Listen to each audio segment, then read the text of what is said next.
Entonces la primera pregunta se la voy a hacer yo a ustedes. Y les voy a preguntar si acaso reconocen a esta persona. ¿Saben quién es? ¿Quién lo reconoce? ¿O lo conoce? Es una pregunta un poco... No se preocupen, mucha gente no lo conoce. ¿Y a él? ¿El viejo Pascuero? ¿Quién lo conoce? Levante la mano. Todos casi lo conocen, o todos lo conocen, prácticamente. ¿Por qué se da el caso de que este hombre, se llama Andrew Carnegie? Andrew Carnegie vivió más o menos en la misma época que Karl Marx. Andrew Carnegie, para que ustedes se hagan una idea, era el Steve Jobs de la época. ¿Ya? Siglo XIX, mitad del siglo XIX en adelante. Era el hombre más rico del mundo, uno de los hombres más ricos del mundo, un inmigrante escocés que llegó a Estados Unidos con una mano por delante y otra por detrás, como la mayoría de los inmigrantes que llegaban. Y él revolucionó toda la industria del acero en Estados Unidos. Y hasta el día de hoy, allá muy conocido por su obra filantrópica. Creó muchas bibliotecas, universidades, existe hasta el día universidades con su nombre, muy buenas además. Y fue uno de los propulsores de toda la industrialización en Estados Unidos. Es decir, cuando ustedes van a Chicago, a Nueva York, ¿quién ha ido a Chicago, Nueva York? ¿Quién ha ido a Chicago, Nueva York? Hay unos cuantos que han ido. Que mal los trata la vida. Ustedes ven todo eso rascacielos, los rascacielos se inventaron en Estados Unidos. Bueno, toda esa revolución, no sé si ustedes saben que un incendio quemó completamente Chicago en el siglo XIX y después era de madera Chicago, era todo de madera y después vino toda esta industrialización, ¿no es cierto? Y el rascacielos surge y para eso la utilización del acero fue fundamental. Sin acero no venía ni el rascacielos ni las líneas de tren, antes se hacía todo con hierro, que era tremendamente difícil de procesar, era carísimo.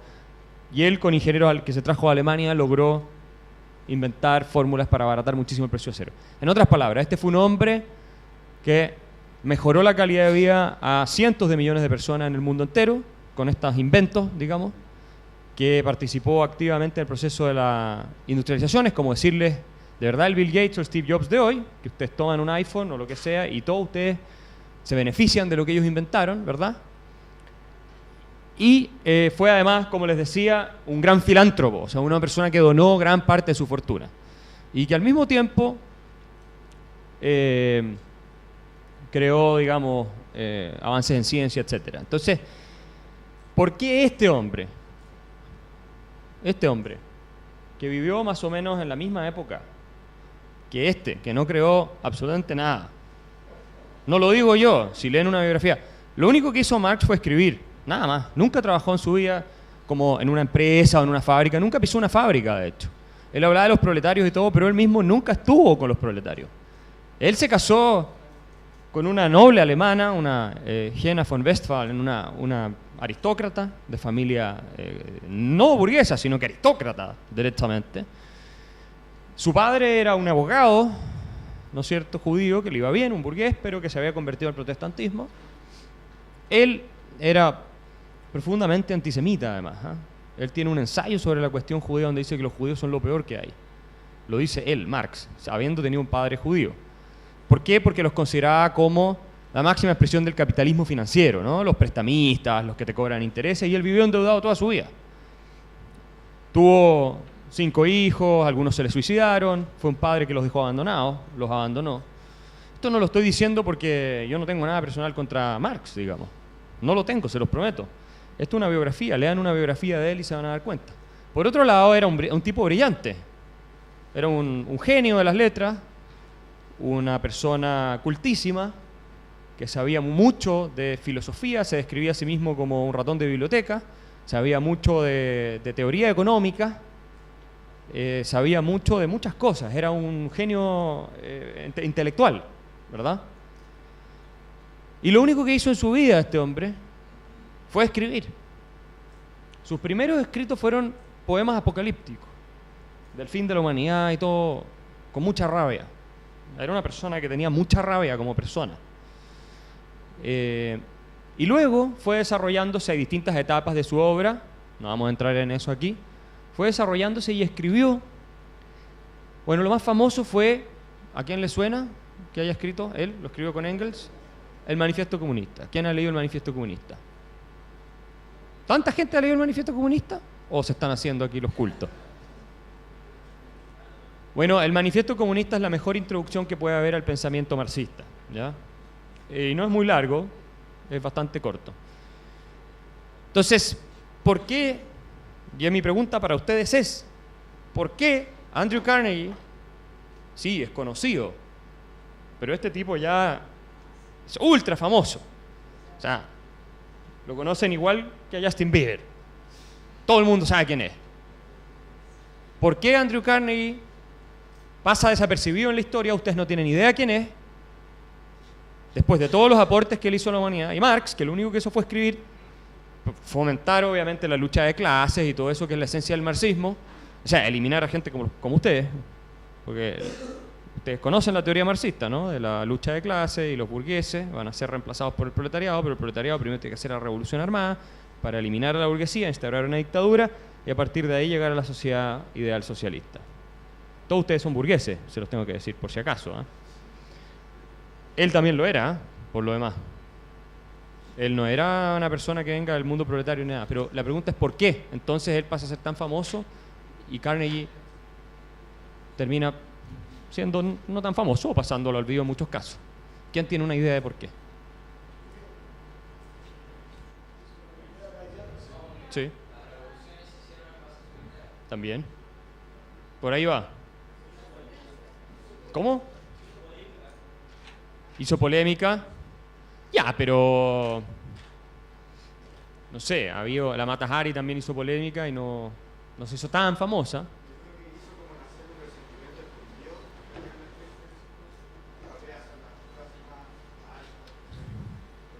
También. Eso es. Sí. ¿De? ¿La actualidad?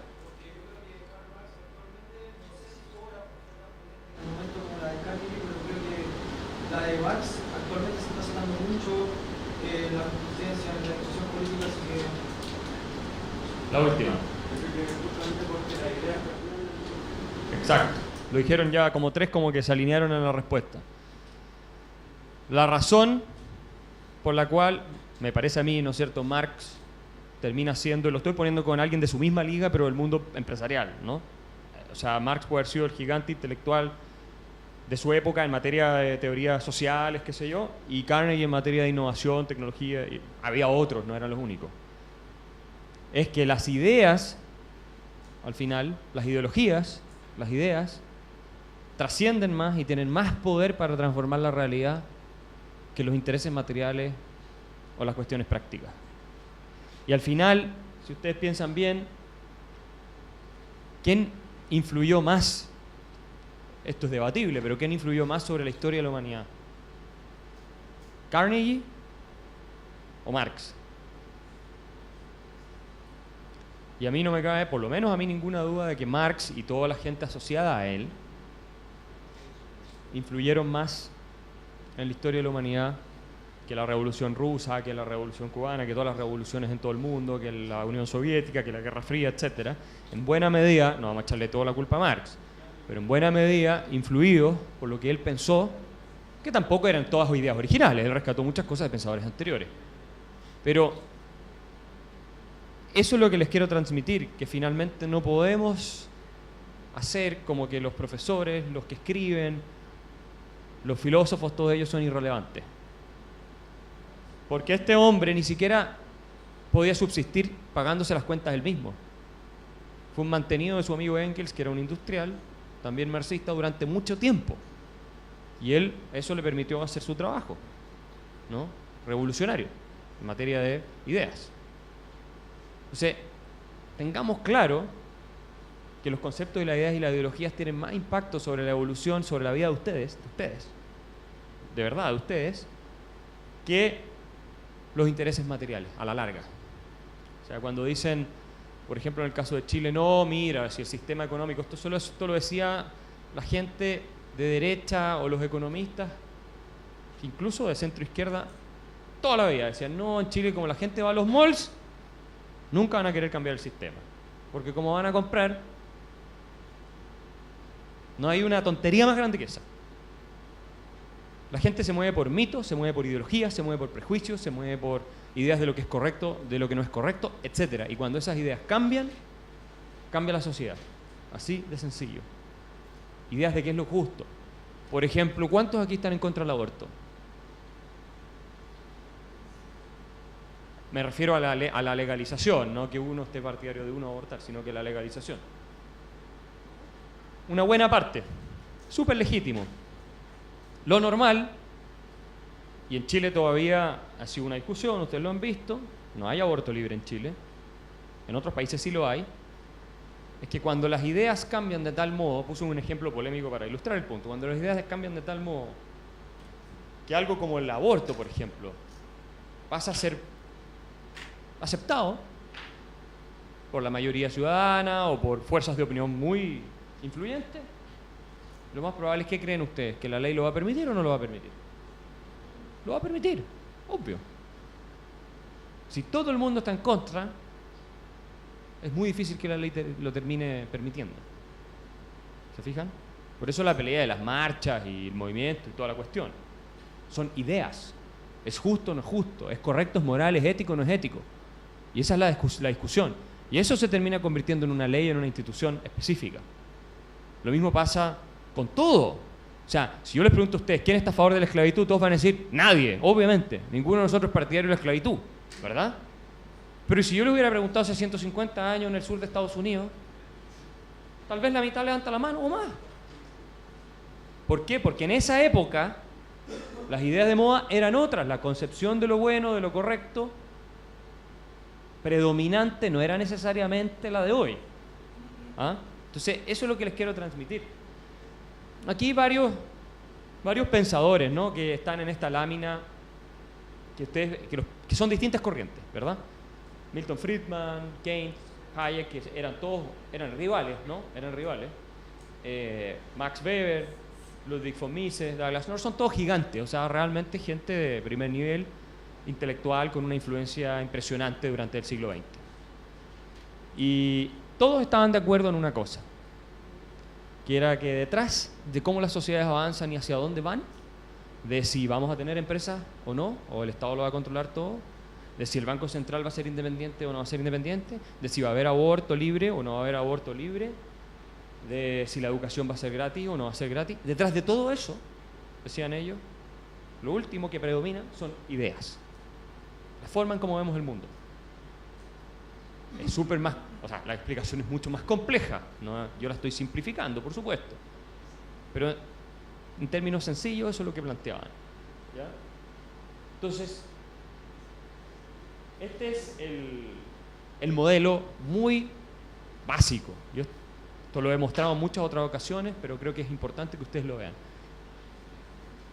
Si se quedan con este cuadrado, con este triángulo en su mente, yo estoy contento. Todo lo que tienen que recordar. Entonces, ¿qué pasa? Este es un modelo desarrollado en este libro por Wayne Layton y Edward López, publicado por la Universidad de Stanford en Estados Unidos. Y ellos hacen un modelo, yo lo simplifiqué, un poquito más complejo que esto, pero básicamente lo que ellos sostienen es: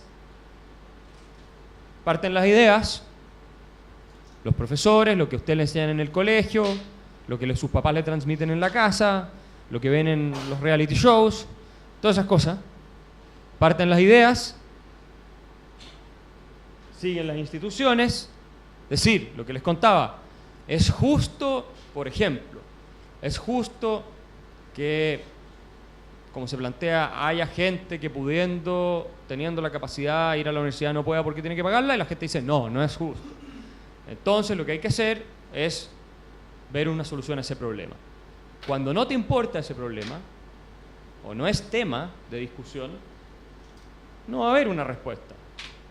Cuando sí es tema de discusión, cuando sí hay una postura moral al respecto, se convierte en una reforma concreta.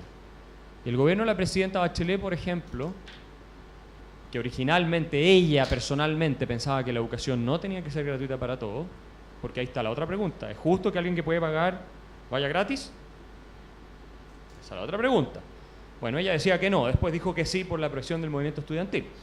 Pero partió así partió el gobierno. El discurso es de justicia, ética, de moral. Eso mueve mucho más que los intereses. A los intereses mueven mucho también, por supuesto. A los que están directamente involucrados los mueven los intereses. Pero en general a ustedes que van a votar por discursos acerca de lo justo. Entonces se cambia la institución y la institución genera incentivos. Pongamos el caso de Chile.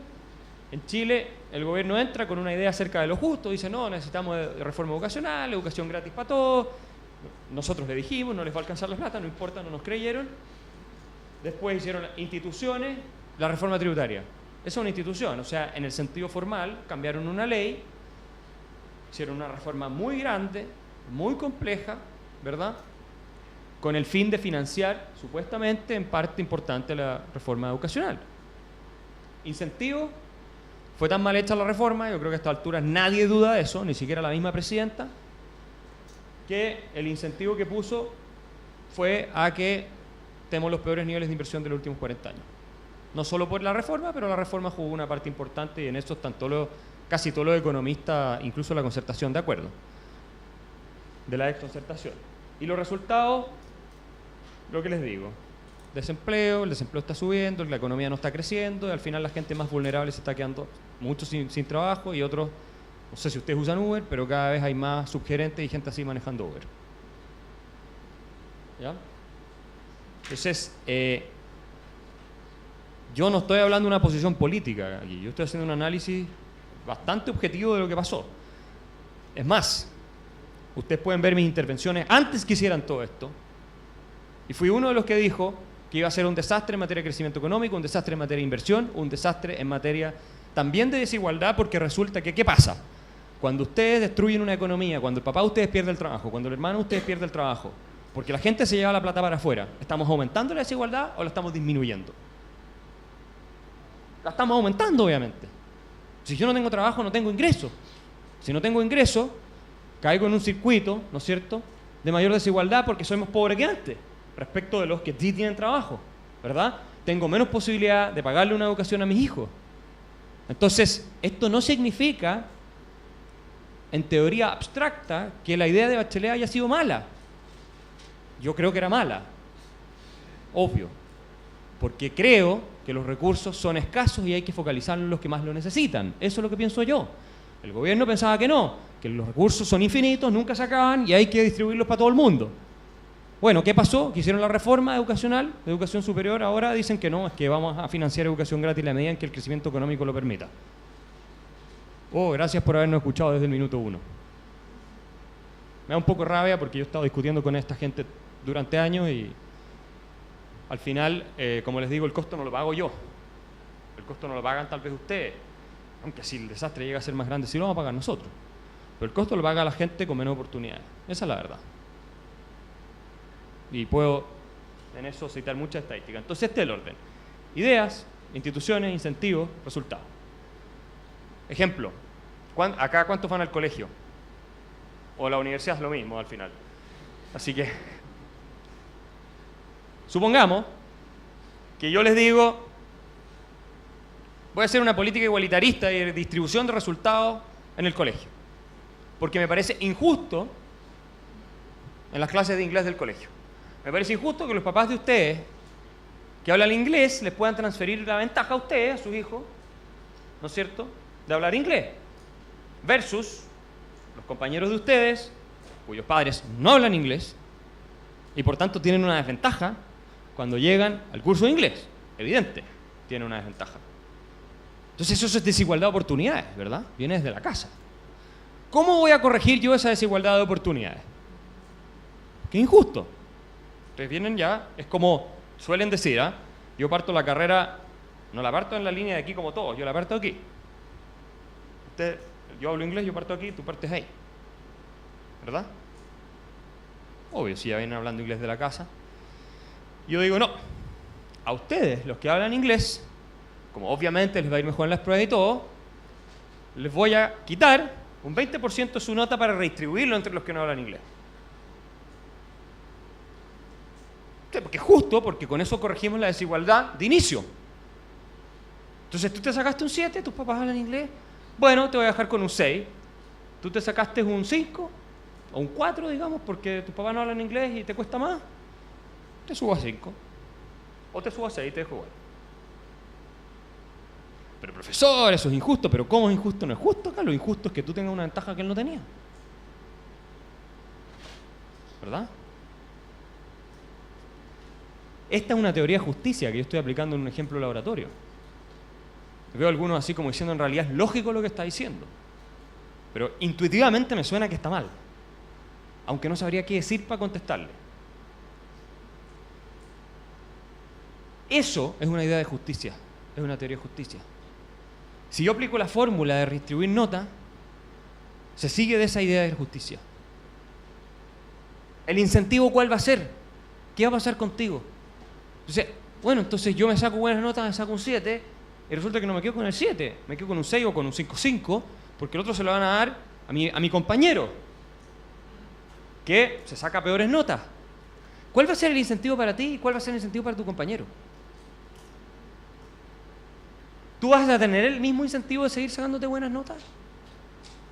Porque las buenas notas igual hay que sacárselas, no es que te las van a regalar por ser linda, digamos. O sea, te las tienes que sacar. ¿Y cuál va a ser el incentivo para ti? Si a ti tú vas a punta de 4, de 3 y 4, y sabes que vas a alcanzar el azul con el mínimo esfuerzo. ¿Te vas a esforzar? ¿Vas a seguir trabajando para sacarte una buena nota? Entonces, ¿qué logro? ¿Cuál es el resultado de la política? Nivelar hacia abajo, ¿no? Nivel hacia abajo, o sea, tú te vas a sacar peores notas y tú te vas a esforzar menos. Y por lo tanto, respecto a tu propio potencial, te vas a sacar peores notas. Ese va a ser el resultado. Ahora, si lo aplico en todo el colegio, en todos los cursos, ¿qué va a pasar en un buen colegio? Va a pasar a ser un colegio mediocre de la peor categoría. Exactamente. ¿No es cierto? Entonces, ¿les parece que esa es la solución más justa al final? Donde todo se nivela hacia abajo y bajamos de los patines a los que andan más rápido. Porque eso es lo que propuso el ministro Izaguirre. Literalmente, bajemos de los patines a los que andan más rápido y lo está logrando. Aplauso para el ministro Izaguirre. Por supuesto, ellos no tienen a su hijo en colegio estatal, los tienen todos en colegios particulares pagados donde la reforma no se aplica. ¿Qué pasó con el Instituto Nacional? ¿Lo vieron? El Instituto Nacional perdió su calidad de excelencia, que era un muy buen colegio y que había permitido movilidad social a muchos alumnos. Por eso les digo, es importante, estos temas son los más importantes de hecho, ¿no? ¿Y qué es lo que hacen los centros de estudio como este, por ejemplo? Porque ustedes pueden decir, ¿a qué vengo a esta cuestión? ¿De qué sirve la Fundación para el Progreso? Toda esta gente que pierde su tiempo, ¿por qué no se dedican a algo productivo, a ganar plata, no sé, en el retail?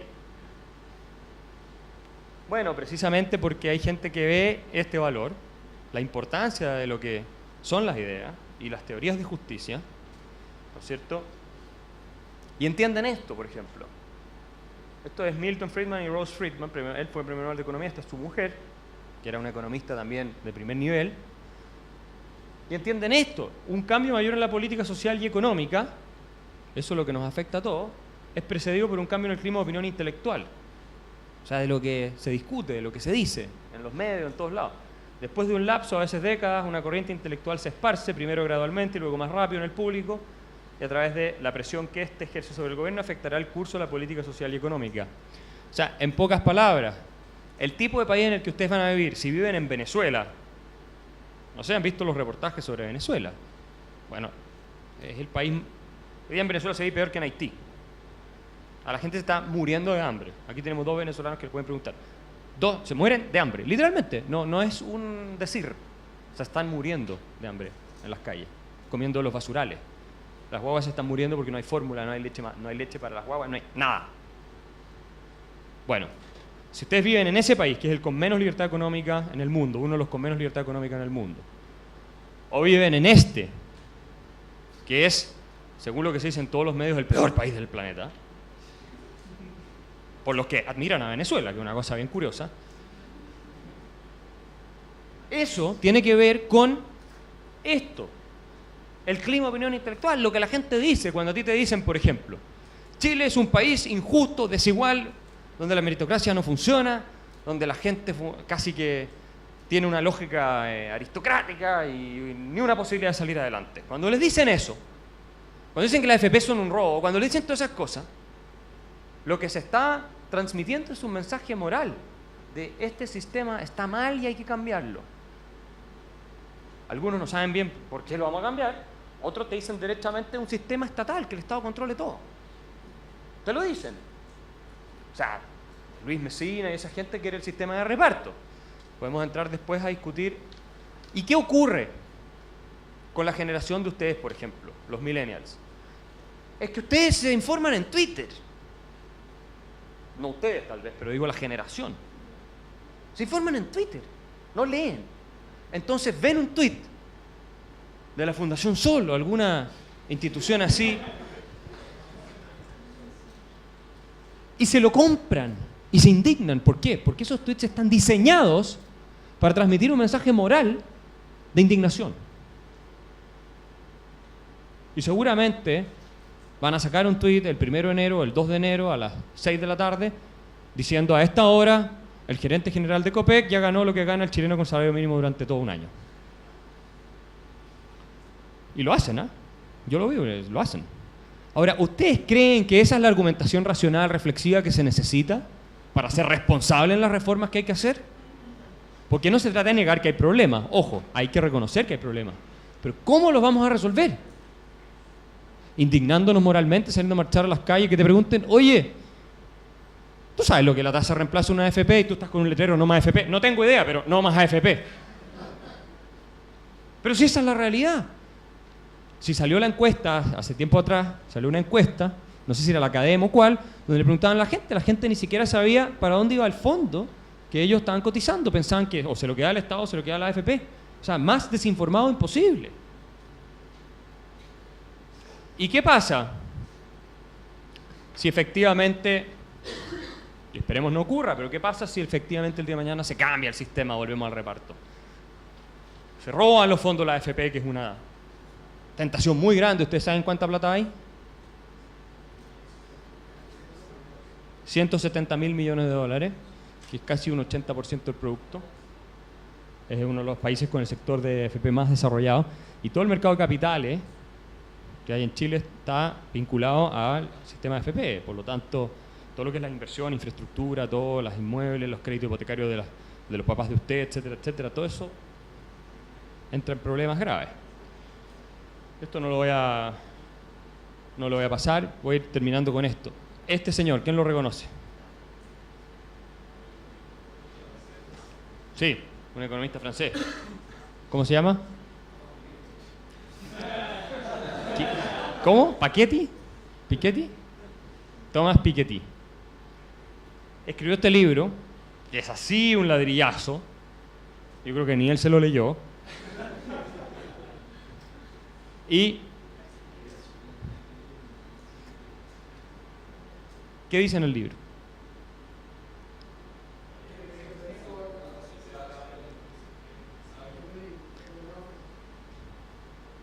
Ese libro se hizo famoso mundialmente, ¿no? Lo publicó Harvard University Press en inglés. Lo publicó en Francia y nadie lo pescó. Después lo publicó en Estados Unidos y el New York Times empezó a levantarlo y se hizo muy famoso.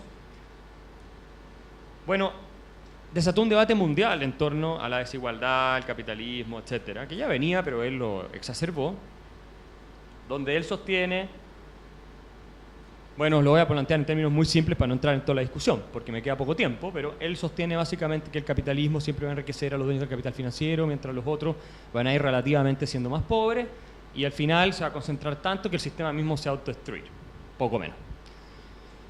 Y propone políticas que son increíbles, como tasas de impuestos marginales de 85%, por sobre un cierto monto, impuestos al patrimonio, que sean globales, en todo el planeta, cosa que no te puedes escapar de un país a otro, y ese tipo de cosas. Es asesor de Podemos, de Pablo Iglesias en España, que es el grupo... Bueno, a esta altura Piketty está refutado completamente. O sea, lo hicieron pedazos todos los economistas, partiendo de McCloskey a Murphy en Chicago. McCloskey, el Financial Times encontró que había manipulado los datos, o sea que a esta altura está refutado. Pero lo que les quiero ilustrar con el caso de Piketty, que además el libro es bien entretenido, hay que decirlo, lo que les quiero ilustrar es que un intelectual, que nadie conocía mucho antes, la verdad, con un libro así, puede tener un impacto fenomenal, gigantesco, ¿no? Y abre un debate que es mundial, donde incluso se meten los presidentes de los países. Acá lo recibió la presidenta Bachelet, en Argentina se juntó con la presidenta Kirchner, qué sé yo, anduvo viajando por todo el mundo el tipo. Se hizo multimillonario además de pasada sin pagar el 85% que él propone por sus conferencias, porque todo esto es plata, ¿eh? Y la venta de los libros da plata. Bueno, a los autores en Estados Unidos, en Chile no, créanme. Pero el punto es que un intelectual así puede tener una influencia gigantesca. Voy a ir cerrando. Ustedes hablando clases de inglés, me imagino que esta frase les queda clara. Esta es una caricatura que tú compras en la casa de Marx en Alemania. Si ustedes van donde nació él y hacen el tour, es un museo, y hacen el tour a la salida en el shopping del museo, tú compras un póster de un artista alemán, este señor, y que dice, sorry guys, it was just an idea.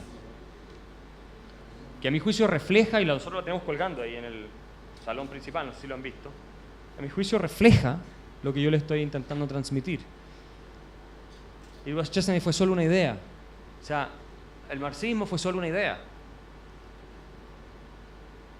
Esto lo voy a pasar por alto. Pero el nazismo también fue solo una idea. O sea, este es un libro que no habla de eso específicamente, pero habla de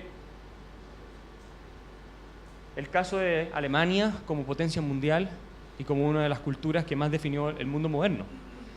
Y la pregunta relevante es cómo es posible que un país que tuvo los filósofos, los científicos, las mejores universidades del mundo, más premios Nobel que Estados Unidos e Inglaterra juntos, etcétera, etcétera, haya terminado en esto. Y con esto voy a cerrar. Hay muchos factores. Obviamente las ideas no son el único, pero es un factor decisivo, tal vez el más importante.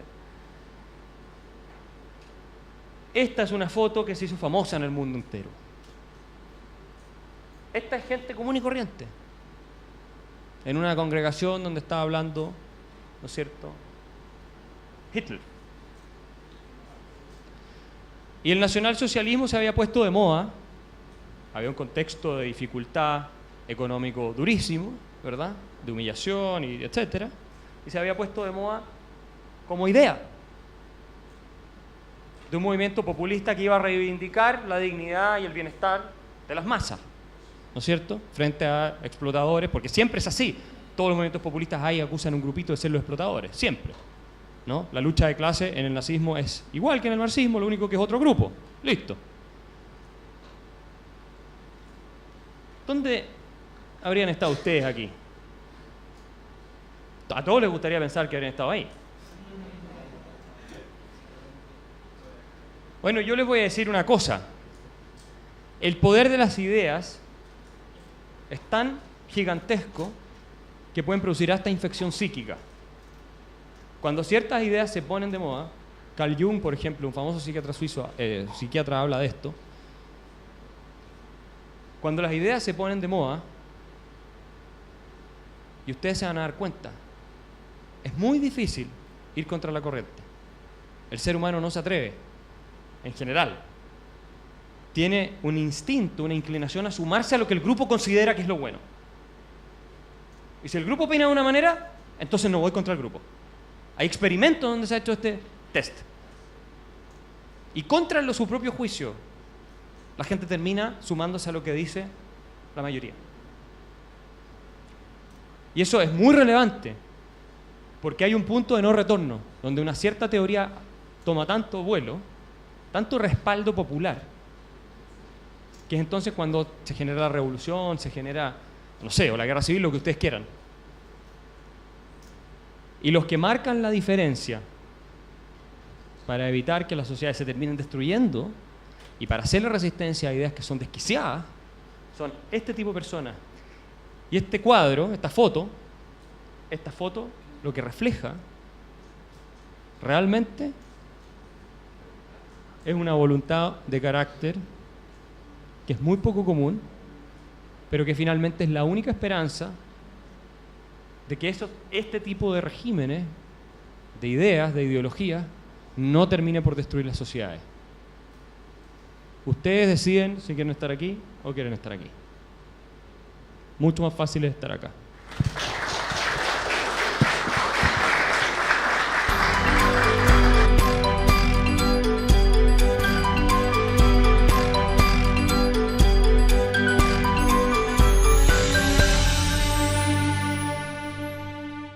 Los rascacielos se inventaron en Estados Unidos. Bueno, toda esa revolución, no sé si ustedes saben que un incendio quemó completamente Chicago en el siglo XIX, y después era de madera Chicago, era todo de madera, y después vino toda esta industrialización, ¿no es cierto? Y el rascacielos surge, y para eso la utilización del acero fue fundamental. Sin acero no venía ni el rascacielos ni las líneas de tren, antes se hacía todo con hierro, que era tremendamente difícil de procesar, era carísimo. Y él, con ingenieros al que se trajo a Alemania, logró inventar fórmulas para abaratar muchísimo el precio de acero. En otras palabras, este fue un hombre que mejoró la calidad de vida a cientos de millones de personas en el mundo entero, con estos inventos, digamos, que participó activamente en el proceso de la industrialización. Es como decirles, de verdad, el Bill Gates o Steve Jobs de hoy, que ustedes toman un iPhone o lo que sea, y todos ustedes se benefician de lo que ellos inventaron, ¿verdad?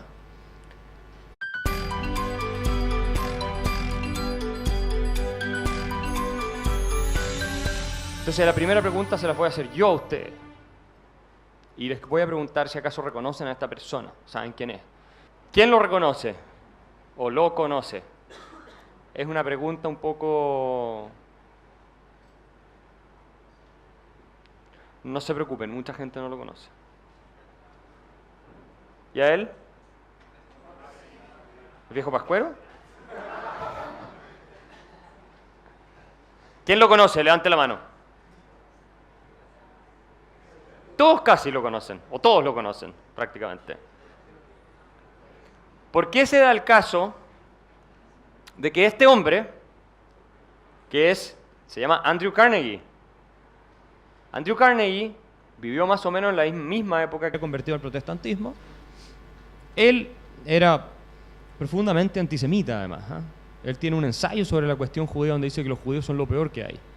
Lo dice él, Marx, habiendo tenido un padre judío. ¿Por qué? Porque los consideraba como la máxima expresión del capitalismo financiero, ¿no? Los prestamistas, los que te cobran intereses, y él vivió endeudado toda su vida. Tuvo 5 hijos, algunos se le suicidaron, fue un padre que los dejó abandonados, los abandonó. Esto no lo estoy diciendo porque yo no tengo nada personal contra Marx, digamos. No lo tengo, se los prometo. Esto es una biografía, lean una biografía de él y se van a dar cuenta. Por otro lado, era un tipo brillante. Era un genio de las letras, una persona cultísima, que sabía mucho de filosofía, se describía a sí mismo como un ratón de biblioteca, sabía mucho de teoría económica, sabía mucho de muchas cosas. Y fue además, como les decía, un gran filántropo, o sea, una persona que donó gran parte de su fortuna. Y que al mismo tiempo creó, digamos, avances en ciencia, etc. Entonces, ¿por qué este hombre, que vivió más o menos en la misma época que no creó absolutamente nada? No lo digo yo, si leen una biografía. Lo único que hizo Marx fue escribir, nada más. Nunca trabajó en su vida como en una empresa o en una fábrica, nunca pisó una fábrica, de hecho. Él hablaba de los proletarios y todo, pero él mismo nunca estuvo con los proletarios. Él se casó con una noble alemana, una Jena von Westphalen, una aristócrata de familia no burguesa, sino que aristócrata directamente. Su padre era un abogado, ¿no es cierto?, judío, que le iba bien, un burgués, pero que sabía que Karl Marx. Andrew Carnegie, para que ustedes se hagan una idea, era el Steve Jobs de la época. ¿Ya? Siglo XIX, mitad del siglo XIX en adelante.